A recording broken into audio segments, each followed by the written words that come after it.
नमस्कार, DD news पर देख रहे हैं आप हमारा खास बुलेटिन खबर पर नज़र। मैं हूं लाल चंद्र सिंह।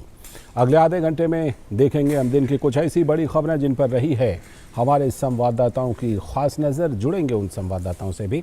चलिए शुरुआत कर लेते हैं और सबसे पहली खबर भारत और बांग्लादेश के बीच समझौतों से जुड़ी हुई। भारत और बांग्लादेश के बीच सहयोग को बढ़ावा देने के लिए दोनों देशों ने 7 दस्तावेजों का आदान प्रदान किया। इनमें विभिन्न क्षेत्रों में सहयोग को बढ़ावा देने संबंधी सहमति पत्र शामिल हैं। जिन सहमति पत्रों का आदान प्रदान किया गया उनमें दोनों देशों के बीच कुशियारा नदी की जल बंटवारे संबंधी सहमति ज्ञापन भी शामिल है। दोनों देशों के रेल मंत्रालयों ने भी सहमति पत्र का आदान प्रदान किया, जिसके तहत बांग्लादेश के रेलवे स्टाफ का भारतीय संस्थानों में प्रशिक्षण का प्रावधान है। रेलवे सूचना तकनीक प्रणाली में सहयोग पर भी दोनों देश सहमत हुए हैं। भारत की राष्ट्रीय न्यायिक अकादमी और बांग्लादेश के सर्वोच्च न्यायालय के बीच भी एक सहमति पत्र का आदान प्रदान हुआ।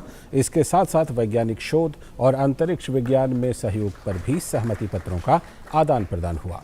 प्रसारण क्षेत्र में सहयोग के लिए भी प्रसार भारती और बांग्लादेश टेलीविजन के बीच सहमति पत्र का आदान प्रदान हुआ। भारत की ओर से प्रसार भारती के CEO मयंक कुमार अग्रवाल और बांग्लादेश की ओर से बांग्लादेश टेलीविजन के महानिदेशक सोहराब हुसैन ने सहमति पत्रों का आदान प्रदान किया। और प्रधानमंत्री नरेंद्र मोदी और उनकी बांग्लादेशी समकक्ष शेख हसीना, जो इन दिनों दिल्ली की यात्रा पर हैं, दोनों ने अपने संयुक्त वक्तव्य में द्विपक्षीय सहयोग को आगे बढ़ाने की प्रतिबद्धता जाहिर की। पीएम मोदी ने कहा कि दोनों देशों के बीच साझेदारी तेजी से मजबूत हो रही है। प्रधानमंत्री शेख हसीना जी के नेतृत्व में बांग्लादेश ने उल्लेखनीय प्रगति की है। पिछले कुछ सालों में हमारा आपसी सहयोग भी हर क्षेत्र में तेजी से बढ़ा है। आज बांग्लादेश भारत का सबसे बड़ा डेवलपमेंट पार्टनर और क्षेत्र में हमारा सबसे बड़ा ट्रेड पार्टनर है। हमारे घनिष्ठ सांस्कृतिक और पीपल टू पीपल संबंधों में भी निरंतर वृद्धि हुई है। आज प्रधानमंत्री शेख हसीना जी और मैंने सभी द्विपक्षीय, क्षेत्रीय और अंतर्राष्ट्रीय मुद्दों पर व्यापक चर्चा की। और पीएम मोदी ने दोनों देशों के बीच ऊर्जा और रेलवे सहित विभिन्न क्षेत्रों में बढ़ते सहयोग को सराहा। उन्होंने इसे और आगे ले जाने की बात कही। आज मैत्री थर्मल पावर प्लांट की पहली यूनिट के अनावरण से बांग्लादेश में एफोर्डेबल बिजली की उपलब्धता बढ़ेगी। दोनों देशों के बीच पावर ट्रांसमिशन लाइनों को जोड़ने पर भी उपयोगी बातचीत चल रही है। रूपसा नदी पर रेलवे ब्रिज का उद्घाटन कनेक्टिविटी बढ़ाने की दिशा में एक उल्लेखनीय कदम है।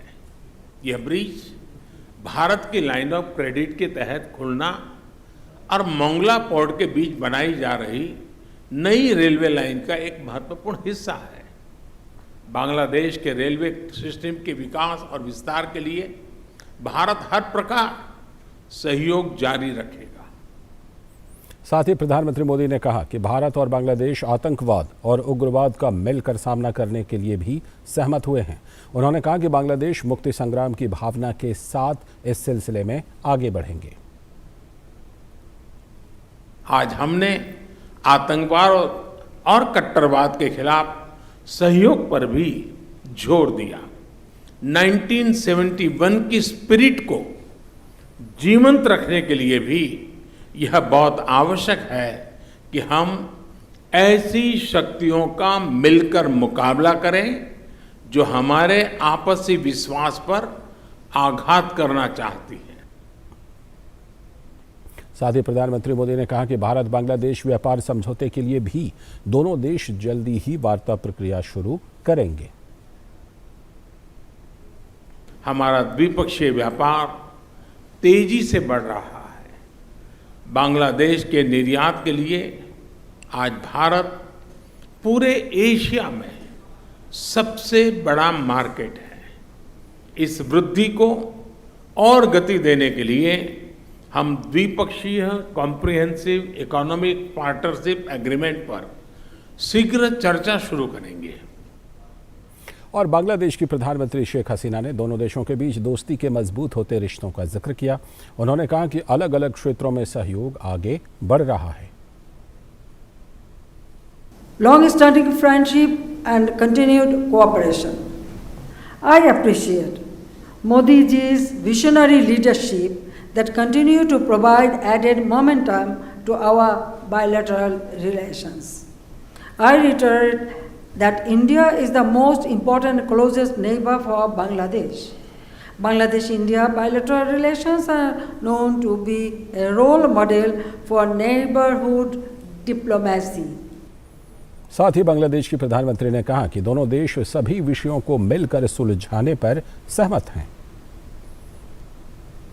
Having forged a strong partnership over the last 50 years, both countries are working on an increasingly wide range of issues of mutual interest. And I and Prime Minister Modi ji agreed to work together in the spirit of friendship and partnership for the prosperity and development of our two countries in the region. Bonded by 54 common rivers and 4,000 kilometers border, Bangladesh and India are committed to enhance the collective welfare of the two peoples.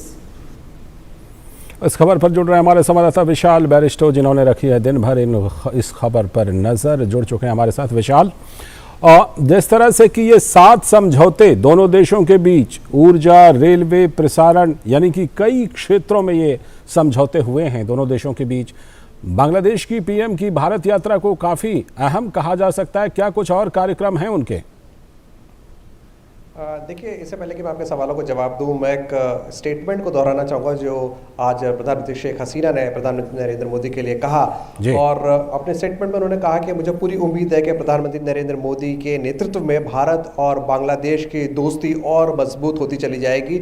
और ये कितनी खुशी की बात है कि पिछले साल हमने अपने गठन के 50 साल मनाए और भारत इस साल अपने आज़ादी के 75 साल मना रहा है। और जब हम अमृत काल के अंदर प्रवेश कर रहे हैं तो मुझे उम्मीद है कि प्रधानमंत्री नरेंद्र मोदी के नेतृत्व में भारत और बांग्लादेश और करीब आएंगे।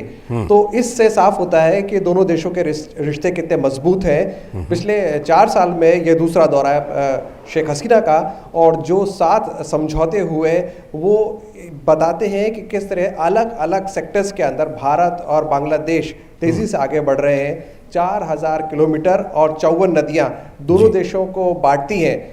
और ये जो ट्रीटी हुई है, आज एग्रीमेंट हुआ है कुशियारा नदी को लेकर, ये 30 साल बाद जो गंगा नदी के जल बंटवारे को लेकर हुआ उसके बाद ये हुआ है, और खुद प्रधानमंत्री नरेंद्र मोदी ने इसके बारे में बताया। इसके अलावा मैं ये भी बताऊंगा कि बावजूद कोविड के चैलेंज के भारत और बांग्लादेश के बीच जो द्विपक्षीय व्यापार है वो $18 बिलियन के रिकॉर्ड स्तर पर पहुंच गया। तो इससे साफ जाहिर होता है कि भारत अपनी नेबरहुड फर्स्ट पॉलिसी को कितनी सिंसियरली फॉलो कर रहा है। और प्रधानमंत्री नरेंद्र मोदी जो कहते हैं कि बांग्लादेश हमारा सबसे बड़ा ट्रेडिंग पार्टनर है, वो इस बात से साबित होता है। जी बिल्कुल। और जिस तरह से कि आतंकवाद पर भी जिस तरह दोनों देशों के बीच बातचीत हुई और जिस तरह प्रगति हुई, इससे भी ये काफ़ी दौरा इस मायने में भी अहम माना जा सकता है, क्योंकि जैसा कि हम जानते हैं कि कई बार हमने देखा है कि आतंकवाद के मुद्दे पर बांग्लादेश काफ़ी मुखर होता है आतंकवाद का विरोध करने के लिए। तो भारत की इस यात्रा में इस पर भी ख़ास तौर पर चर्चा हुई। विशाल जी बिल्कुल, जो ट्रांस बॉर्डर टेररिज्म है इस पर भी चर्चा हुई, टेररिज्म के मुद्दे पर भी चर्चा हुई। और ये एक बड़ी अच्छी बात आपने उठाई कि बांग्लादेश हमेशा भारत के साथ रहा है, और क्यों ना हो, भारत ने बांग्लादेश के गठन के अंदर उसको पाकिस्तान से आज़ादी दिलाने में अहम रोल निभाया था। और इसीलिए एक बायोपिक भी बन रही है, आपको मालूम होगा, बंग बंधु के ऊपर, जिसे श्याम बेनेगल बना रहे हैं। और ये इस बात को जताता है कि बांग्लादेश हमेशा भारत के साथ रहा है, भारत हमेशा बांग्लादेश के साथ रहा है। ये ज़रूर है कि बांग्लादेश के अंदर जो ज़्यादातर लोग हैं वो इस्लाम धर्म को मानने वाले हैं, लेकिन वहाँ पर उनका स्टेट रिलीजन इस्लाम नहीं है जैसे कि पाकिस्तान के अंदर है। और पाकिस्तान हमेशा वहाँ के जो फ्रिंज एलिमेंट्स हैं उनका सहारा लेकर ये कोशिश करता है कि किसी तरह ट्रांस बॉर्डर टेररिज्म को बढ़ाने में बांग्लादेश एक लॉन्च पैड साबित हो सकता है, लेकिन वक्त ब वक्त बांग्लादेश ने इस बात को चेक भी किया है और उसको काउंटर करने की भी कोशिश की है। जहाँ तक हम बात करते हैं टेररिज्म की, तो टेररिज्म हमेशा सेफ्टी एंड सिक्योरिटी का बड़ा मुद्दा रहा है और ये जो दौरा है शेख हसीना का, वो इस पर भी फोकस्ड है कि साउथ एशिया यानी कि दक्षिण एशिया के अंदर शांति कायम हो। और शांति तभी कायम हो सकती है जब दोनों देशों में खुशहाली होगी, इकोनॉमिक टाइज मजबूत होंगे और उसके साथ भारत बांग्लादेश की हर तरह से मदद करेगा, चाहे वो डिफेंस का एरिया हो, चाहे वो स्पेस सिक्योरिटी हो, चाहे वो साइबर सिक्योरिटी हो, क्योंकि आजकल जो लड़ाई का जो पूरा खाका है वो बदल चुका है। अब हाइब्रिड वॉरफेयर में हम प्रवेश कर चुके हैं, इसलिए साइबर सिक्योरिटी, हाइब्रिड वॉरफेयर और इसके अलावा जो हमने बात करी है कि हम सैटेलाइट सिक्योरिटी के मुद्दे पर भी हम उनकी मदद करेंगे। तो पीसफुल मुद्दों पर जैसे कि गवर्नेंस के लिए सैटेलाइट, भारत के सैटेलाइट किस तरह से मदद कर सकती है बांग्लादेश के लिए, तो ये सारे मुद्दे इस दौरे पे छाए रहे। और मैं आपको ये भी बताता हूँ कि कल जो शेख हसीना है वो 1971 के जो वॉर वेटरन्स है जिन्होंने बांग्लादेश की मुक्ति संग्राम में पार्टिसिपेट किया था, उनके साथ वो रूबरू होंगी। तो ये एक बहुत अच्छा जेस्चर होगा ऑन बिहाफ ऑफ बांग्लादेश। और 8 तारीख को वो अजमेर जाएंगी और ख्वाजा गरीब नवाज की दरगाह में जियारत भी करेंगी। चलते चलते एक छोटा सा जवाब चाहूँगा आपसे कि जिस तरह से कि बांग्लादेश टेलीविज़न और प्रसार भारती के बीच समझौता हुआ है, इस समझौते में मुख्य तौर पर क्या है?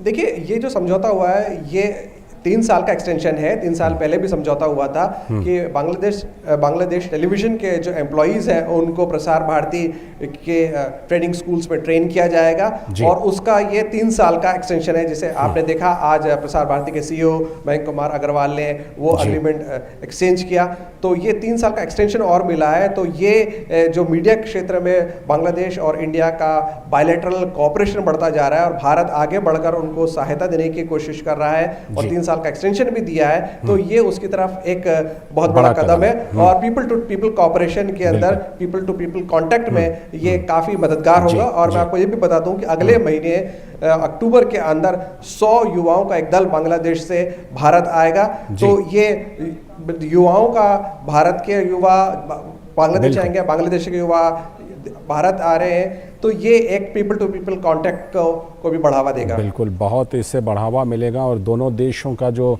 संबंध है वो जो पहले से ही काफ़ी ऊंचाई पर है उसको और ज़्यादा ऊंचाई मिलेगी। बहुत बहुत शुक्रिया आपका जुड़ने के लिए विशाल इस खबर पर। और अब हम दिल्ली से जुड़ी एक खबर जो कि शराब नीति घोटाले से जुड़ी हुई है कि दिल्ली की आबकारी नीति यानी मनीष सिसोदिया से जुड़े इस कथित फर्जीवाड़ा मामले में कुल 30 से भी ज़्यादा जगहों पर प्रवर्तन निदेशालय यानी ईडी की छापेमारी चल रही है। ईडी मुख्यालय के सूत्रों द्वारा औपचारिक तौर पर इस खबर की पुष्टि की गई है। सूत्रों के मुताबिक मनीष सिसोदिया के घर पर फिलहाल छापेमारी नहीं हो रही है। जानकारी के मुताबिक दिल्ली समेत लखनऊ, गुरुग्राम, चंडीगढ़, मुंबई, हैदराबाद, बेंगलुरु में प्रवर्तन निदेशालय ने छापे मारे हैं।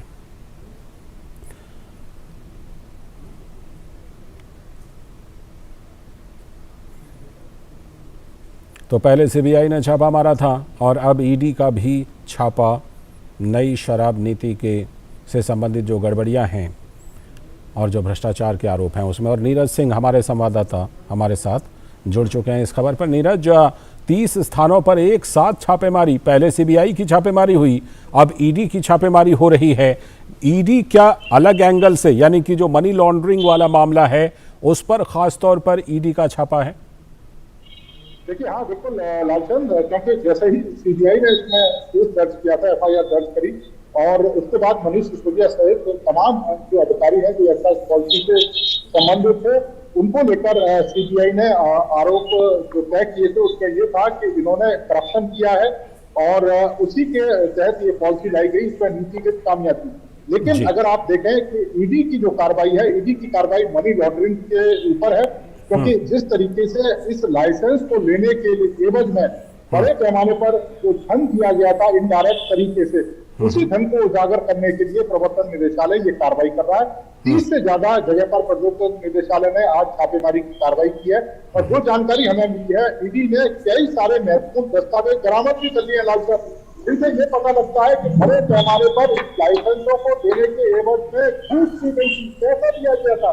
और इससे पहले स्टिंग ऑपरेशन लाइसेंस दिया था, उसमें भी भारतीय जनता पार्टी ने जो स्टिंग ऑपरेशन दिखाया था उसमें भी ये बात निकलकर सामने आ रही थी कि लाइसेंस देने के एवज में एक मुफ्त रकम पेश की गई थी और जिसके एवज में दिल्ली के अंदर शराब की तमाम दुकानें खोली जाती थी। तो अब कह सकते हैं कि मनीष सिसोदिया सहित आम आदमी पार्टी के तमाम लोग जो एक्साइज पॉलिसी से रिलेटेड थे, इसके अलावा वो अधिकारी जो एक्साइज पॉलिसी का हिस्सा थे, उनके ऊपर जो शिकंजा है अब कसता हुआ प्रतीत हो रहा है। क्योंकि आज आपने देखा होगा कि 6 राज्यों में 30 से ज्यादा जगह पर 150 के करीब ईडी के अधिकारी पहुंचे थे और सुबह 9 बजे उन्होंने रेड शुरू की। हालांकि 1-2 जगह रेड अभी भी चल रही है, लेकिन ज्यादातर जगह से जो डिजिटल जो डॉक्यूमेंट्स हैं और इसके अलावा जो दस्तावेज हैं वो प्रवर्तन निदेशालय के अधिकारियों ने जब्त कर लिए, जो बताता है कि मनी ट्रेन हुआ था और बड़े पैमाने पर पैसे का लेन देन हुआ था। जी, बहुत बहुत शुक्रिया नीरज इस खबर पर जुड़ने के लिए। जाहिर सी बात है कि अब सीबीआई के बाद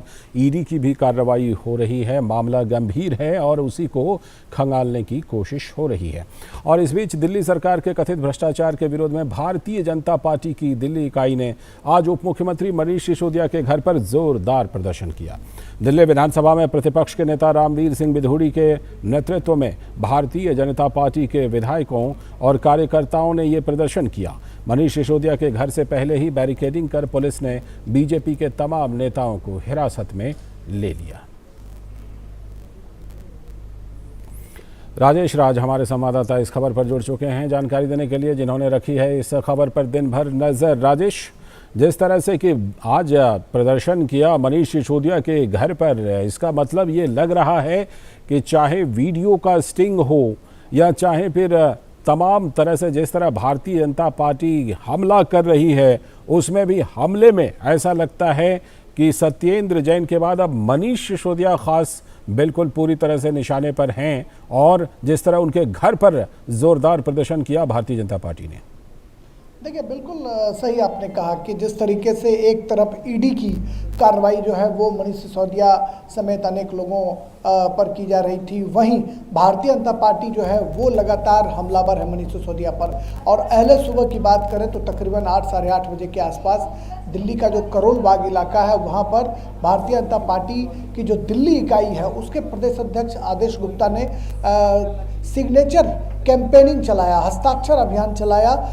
जो दिल्ली के डिप्टी चीफ मिनिस्टर हैं मनीष सिसोदिया, उनकी बर्खास्तगी की मांग को लेकर, और उसके बाद राष्ट्रपति से मिलने का भी उनका कार्यक्रम था भारतीय जनता पार्टी के तमाम विधायकों का, लेकिन वो किसी कारणों से स्थगित हो गया है। लेकिन ये उम्मीद की जा रही है कि वह कार्यक्रम जल्द ही बनेगा। उसके बाद दोपहर बाद की अगर बात करें तो जो स्पोर्ट्स अथॉरिटी ऑफ इंडिया का जो क्लब है वहाँ से लेकर मनीष सिसोदिया के घर तक जो उनका मथुरा रोड पर जो उनका सरकारी आवास है वहाँ तक भारतीय जनता पार्टी का धरना प्रदर्शन का कार्यक्रम जो है वो निश्चित किया गया था।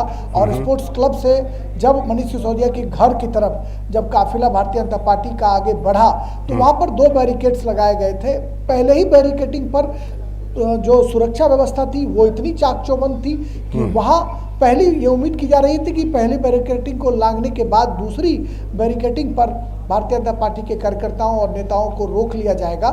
लेकिन पहले ही बैरिकेडिंग पर बीजेपी के तमाम जो विधायक थे, जो दिल्ली विधानसभा में प्रतिपक्ष के नेता हैं रामवीर सिंह बिधूड़ी, दिल्ली बीजेपी के जो पूर्व अध्यक्ष हैं और विधानसभा में विपक्ष के नेता भी थे, विजेंद्र गुप्ता समेत अनेक जो विधायक थे और पार्टी के जो कार्यकर्ता थे, उनको उसी बैरिकेडिंग पर रोक लिया गया। और वहां पर सीआरपीएफ के जवान और दिल्ली पुलिस के जवानों ने उन तमाम लोगों को पकड़कर, वहां पुलिस ने बसों का इंतजाम किया था जिसमें कार्यकर्ताओं को भर भर कर उसमें लाद दिया गया और उन्हें थाने ले जाया गया। यह एक औपचारिकता हम कह सकते हैं कि विरोध प्रदर्शन के बाद जो एक प्रक्रिया होती है कि नेताओं और कार्यकर्ताओं को पकड़कर थाने लिया जाता जाना है और फिर उन्हें जो है बॉन्ड सहित या सशर्त जो है उनको छोड़ देने की परंपरा रही है। तो इस तरह की कार्रवाई जो देखने को मिली और ऐसे में मनीष सिसोदिया के घर तक जो भारतीय जनता पार्टी के नेताओं का जो प्रदर्शन करने का सिलसिला था वो वहां तक पहुंच नहीं पाया, यानी बीच रास्ते में ही उनको रोक दिया गया। लेकिन जो भारतीय जनता पार्टी दिल्ली इकाई के जो कार्यकर्ताओं और नेताओं का तेवर था वह तेवर बेहद आक्रामक था। वो लगातार दिल्ली सरकार के खिलाफ गगनभेदी नारे लगा रहे थे और कहीं ना कहीं दिल्ली सरकार को कटघरे में खड़े करने की कोशिश कर रहे थे। जो अभियान पिछले 3-4 हफ्तों से दिल्ली प्रदेश बीजेपी के नेताओं और कार्यकर्ताओं के द्वारा चलाया जा रहा था वह आज डिप्टी सीएम के घर तक भी पहुंच गया। बिल्कुल, मैं उसी तेवर की बात करने वाला था कि सत्येंद्र जैन की गिरफ्तारी हुई, वो अभी जेल में ही हैं। उस समय भारतीय जनता पार्टी इतनी ज़्यादा आक्रामक नज़र नहीं आ रही थी, लेकिन अब मनीष सिसोदिया वाले मामले पर ऐसा लगता है कि चाहे शराब नीति में हुई हेरफेर का मामला हो या फिर शिक्षा घोटाला की भी बात सामने आ रही है और वो भी जो सीवीसी की रिपोर्ट है उसके हवाले से बात आ रही है, ऐसा लगता है कि भारतीय जनता पार्टी इस बार ज़्यादा आक्रामक है और आम आदमी पार्टी और मनीष सिसोदिया को बख्शने के मूड में नहीं दिखाई पड़ रही है भारतीय जनता पार्टी। देखिए, जो शिक्षा मंत्रालय की आपने बात की, तो जो केंद्रीय शिक्षा मंत्री हैं धर्मेंद्र प्रधान, उन्होंने एक ट्वीट किया था। उस ट्वीट के हवाले से जो जानकारी सामने आई थी कि जो नेशनल स्कूलिंग ओपन इंस्टीट्यूट है उस इंस्टीट्यूट ने इस बात का उल्लेख किया था कि दिल्ली में सबसे पहला जो वर्चुअल स्कूल है उसकी शुरुआत केंद्रीय मंत्री धर्मेंद्र प्रधान ने 21 अगस्त को या अगस्त के महीने में किया था। लेकिन दिल्ली सरकार ने यह दावा किया था कि दिल्ली में पहला वर्चुअल स्कूल जो है उसका शुभारंभ जो है अरविंद केजरीवाल के हाथों हुआ, यानी दिल्ली सरकार ने उसका शुभारंभ किया। धर्मेंद्र प्रधान के ट्वीट के बाद एक बवेला जो है ये मचा और दिल्ली प्रदेश के जो बीजेपी के नेता हैं उन्होंने इसको मुद्दा बनाने की कोशिश की, इसको इशू बनाया और जो एनएसओआई की जो चेयरमैन है उन्होंने इस बात को मीडिया के सामने आकर के खुलासा किया कि नहीं, पहला वर्चुअल स्कूल जो है वो केंद्रीय शिक्षा मंत्री ने इसका शुभारंभ किया है, यानी भारत सरकार के सौजन्य से वर्चुअल स्कूल की शुरुआत हुई है। तो इस तरह से जो दिल्ली बीजेपी के नेता हैं वो एक के बाद एक दिल्ली सरकार के जो कारनामे हैं या जो उनके दिल्ली सरकार जो कथित तौर पर कहीं ना कहीं दिल्ली सरकार पर जो बीजेपी झूठ बोलने का आरोप लगाती रही है उसको परत दर परत तमाम मंत्रालयों से एक्सपोज करने की कोशिश की जाती है। और आपने देखा होगा कि गौरव भाटिया और सौरभ भारद्वाज का जो स्कूल में जाकर जो वीडियो बनाने का जो प्रकरण था वह भी कहीं ना कहीं एक्सपोज करने का ही एक ये मामला तो है ही। ये झूठ से मिलाकर कह सकते हैं कि भारतीय जनता पार्टी आक्रामक है और ये आक्रामकता आने वाले दिनों में भी लालचंद्र देखने को मिल सकती है, बनी रह सकती है। झूठ से जुड़ा हुआ मामला तो है ही, इसके साथ ही स्कूल को बनाने, निर्माण में, क्लासरूम के निर्माण में ज़्यादा पैसे खर्च करने, ज़्यादा टेंडर और उसमें घोटाले की भी बात भारतीय जनता पार्टी ने सीवीसी रिपोर्ट के आधार पर रखी है। चलिए, फिलहाल आपका बहुत बहुत शुक्रिया राजेश इस खबर पर जुड़ने के लिए। और अब हम बढ़ते हैं आज की आखिरी बड़ी खबर की तरफ और वो है कि भारत बायोटेक को इंट्रानेशनल कोविड-19 वैक्सीन के लिए DCGI से इमरजेंसी इस्तेमाल की अनुमति मिल गई है। तो केंद्रीय स्वास्थ्य मंत्री डॉक्टर मनसुख मांडविया ने ये जानकारी दी। इंट्रानेशनल कोविड-19 वैक्सीन के इमरजेंसी इस्तेमाल को मंजूरी मिली। भारत बायोटेक को इंट्रानेशनल कोविड-19 वैक्सीन के लिए अनुमति मिली है। और ये जो मनसुख मांडविया हैं उन्होंने ये ट्वीट किया है कि भारत बायोटेक के कोविड-19 चिंपांजी एडेनोवायरस इसको आपातकालीन स्थिति में 18 साल से ज़्यादा आयु वर्ग के उपयोग के लिए अनुमति दी गई है। तो मनसुख मांडविया ने ये खुद जानकारी दी और कहा कि यह कदम महामारी के खिलाफ हमारी सामूहिक लड़ाई को और मजबूत करेगा।